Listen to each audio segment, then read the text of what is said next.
You ready, pal? Oh yeah. Alright, let's do it.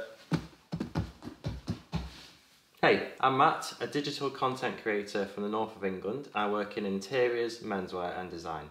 In my spare time when I'm not watching Seinfeld, we've been enjoying renovating our house, and for the past 5 years we've been doing as much by hand as possible. I enjoy fixing things, and the most rewarding part of it is seeing it all come together.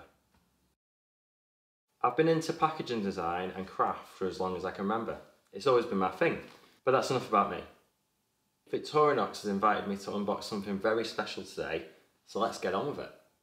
To commemorate the 125th anniversary of the first ever Swiss Army knife, Victorinox have recreated a replica of the original from 1897. Every single aspect of the knife and its packaging has been designed, printed and assembled in Switzerland. And here's me stressing out if my coffee's too weak in the morning. Alright then, on to the fun bit. The concept of the packaging has been designed to bridge the gap between the past and the future.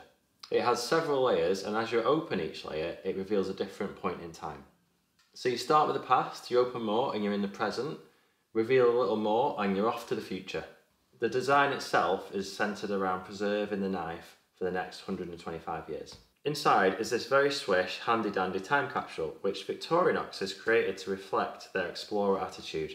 Probably as close to an expedition as I'll ever get.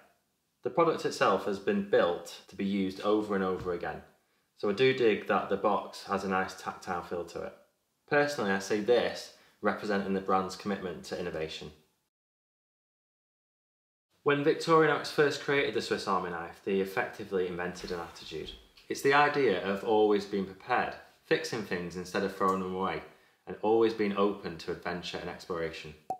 The Swiss Army knife has become a part of people's everyday life, and an icon when it comes to product design. You'll find it in design museums all around the world, including the MoMA in New York. And for me, it's a testament how something so small can have such a big impact. There are 9,999 of these available, as you'll find on the unique certificate, which nicely describes the knife as a testimony of traditional craftsmanship. And to put things into perspective, Victorinox currently produce around 45,000 units per day. So this one is pretty special stuff.